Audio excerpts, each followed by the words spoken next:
Lorsque l'esprit impur est sorti d'un homme, il va par des lieux arides, cherchant du repos et il n'en trouve point. Alors il dit, je retournerai dans ma maison d'où je suis sorti, et quand il arrive, il la trouve vide, balayée et ornée.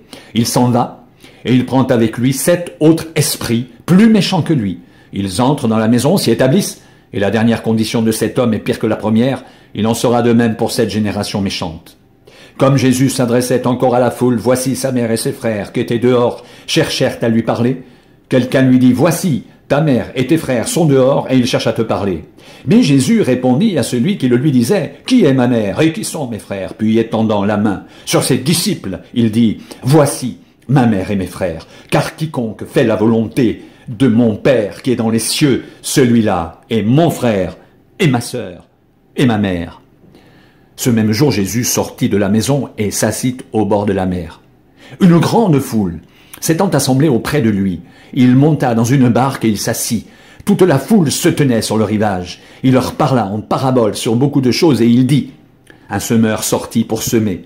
Comme il semait, une partie de la semence tomba le long du chemin. Les oiseaux vinrent et la mangèrent. Une autre partie tomba dans les endroits pierreux, où elle n'avait pas beaucoup de terre. Elle leva aussitôt, parce qu'elle ne trouva pas un sol profond. Mais quand le soleil parut, elle fut brûlée et sécha, faute de racines. Une autre partie tomba parmi les épines montèrent et l'étouffèrent. Une autre partie tomba dans la bonne terre, elle donna du fruit, un grain 100, un autre 60, un autre 30, que celui qui a des oreilles pour entendre, entende. Les disciples s'approchèrent et lui dirent, pourquoi leur parles-tu en parabole? Jésus leur répondit, parce qu'il vous a été donné de connaître les mystères du royaume des cieux et que cela ne leur a pas été donné. Car on donne à celui qui a, et il sera dans l'abondance, mais à celui qui n'a pas, on ôtera même ce qu'il a. C'est pourquoi je leur parle en parabole, parce qu'en voyant, ils ne voient point, qu'en entendant, ils n'entendent, ni ne comprennent, et pour eux s'accomplit cette prophétie d'Ésaïe, vous entendrez de vos oreilles et vous ne comprendrez point, vous regarderez de vos yeux et vous ne verrez point, car le cœur de ce peuple est devenu insensible, ils ont endurci leurs oreilles et ils ont fermé leurs yeux, de peur qu'ils ne voient de leurs yeux et qu'ils n'entendent de leurs oreilles, qu'ils ne comprennent de leur cœur, qu'ils ne se convertissent et que je ne les guérisse. Mais heureux sont vos yeux, parce qu'ils voient, et vos oreilles, parce qu'elles entendent. Je vous le dis en vérité, beaucoup de prophètes et de justes ont désiré voir ce que vous voyez, et ne l'ont pas vu, entendre ce que vous entendez, et ne l'ont pas entendu. Vous donc, écoutez ce que signifie la parabole du semeur. Lorsqu'un homme écoute la parole du royaume et ne la comprend pas, le malin vient et enlève ce qui a été semé dans son cœur. Cet homme est celui qui a reçu la semence le long du chemin. Celui qui a reçu la semence dans les endroits pierreux, c'est celui qui entend la parole et la reçoit aussitôt avec joie. Mais il n'a pas de racine en lui-même. Il manque de persistance. Et dès que survient une tribulation ou une persécution à cause de la parole, il y trouve une occasion de chute. Celui qui a reçu la semence parmi les épines, c'est celui qui entend la parole, mais en qui les soucis du siècle et la séduction des richesses étouffent cette parole et la rendent infructueuse.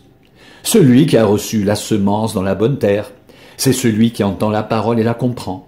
Elle porte du fruit, et un grain en donne 100, un autre 60, un autre 30. Il leur proposa une autre parabole, et il dit, « Le royaume des cieux est semblable à un homme qui a semé une bonne semence dans son champ.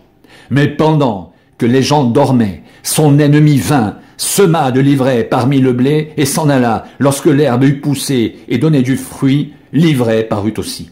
Les serviteurs du maître de la maison vinrent lui dire, « Seigneur, n'as-tu pas semé une bonne semence dans ton champ? D'où vient donc qu'il y a de l'ivraie ?»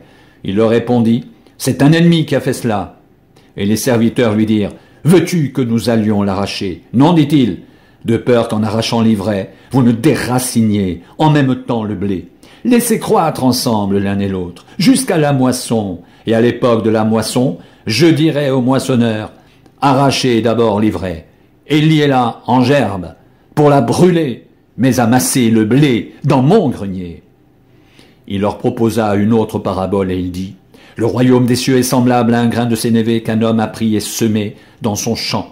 C'est la plus petite de toutes les semences, mais quand il a poussé, il est plus grand que les légumes et devient un arbre, de sorte que les oiseaux du ciel viennent habiter dans ses branches. » Il leur dit cette autre parabole, « Le royaume des cieux est semblable à du levain qu'une femme a pris et mis dans 3 mesures de farine, jusqu'à ce que toute la pâte soit levée. » Jésus dit à la foule toutes ces choses en parabole, et il ne lui parlait point sans parabole, afin que s'accomplisse ce qui avait été annoncé par le prophète. « J'ouvrirai ma bouche en parabole, je publierai des choses cachées depuis la création du monde. » Alors, il renvoya la foule et entra dans la maison.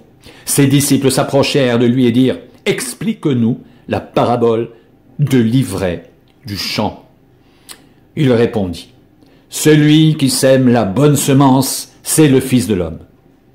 Le champ, c'est le monde. La bonne semence, ce sont les fils du royaume. L'ivraie, ce sont les fils du malin. L'ennemi qui l'a semé, c'est le diable. La moisson, c'est la fin du monde. Les moissonneurs, ce sont les anges. Or, comme on arrache l'ivraie et qu'on la jette au feu, il en sera de même à la fin du monde. Le Fils de l'homme enverra ses anges qui arracheront de son royaume tous les scandales et ceux qui commettent l'iniquité, et ils les jetteront dans la fournaise ardente où il y aura des pleurs et des grincements de dents. Alors les justes resplendiront comme le soleil dans le royaume de leur Père. Que celui qui a des oreilles pour entendre, entende. Le royaume des cieux est encore semblable à un trésor caché dans un champ. L'homme qui l'a trouvé le cache, et dans sa joie, il va vendre tout ce qu'il a et achète ce champ. Le royaume des cieux est encore semblable à un marchand qui cherche de belles perles. Il a trouvé une perle de grand prix et il est allé vendre tout ce qu'il avait et il a acheté. Le royaume des cieux est encore semblable à un filet jeté dans la mer et ramassant des poissons de toute espèce. Quand il est rempli, les pêcheurs le tirent et après s'être assis sur le rivage, ils mettent dans des vases ce qui est bon et ils jettent ce qui est mauvais. Il en sera de même à la fin du monde. Les anges viendront séparer les méchants d'avec les justes et ils les jetteront dans la fournaise ardente où il y aura des pleurs et des grincements de dents. Avez-vous compris toutes ces choses? Oui, répondirent-ils.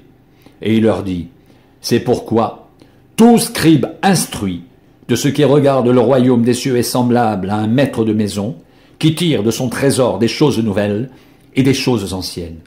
Lorsque Jésus eut achevé ses paraboles, il partit de là. S'étant rendu dans sa patrie, il enseignait dans la synagogue, de sorte que ceux qui l'entendirent étaient étonnés et disaient, « D'où lui viennent cette sagesse et ces miracles? N'est-ce pas le fils du charpentier? N'est-ce pas Marie qui est sa mère? Jacques, Joseph, Simon et Jude? Ne sont-ils pas ses frères? Et ses sœurs, ne sont-elles pas toutes parmi nous? D'où lui viennent donc toutes ces choses? » Et il était pour eux une occasion de chute. Mais Jésus leur dit, « Un prophète n'est méprisé que dans sa patrie et dans sa maison. » Et il ne fit pas beaucoup de miracles dans ce lieu, à cause de leur incrédulité.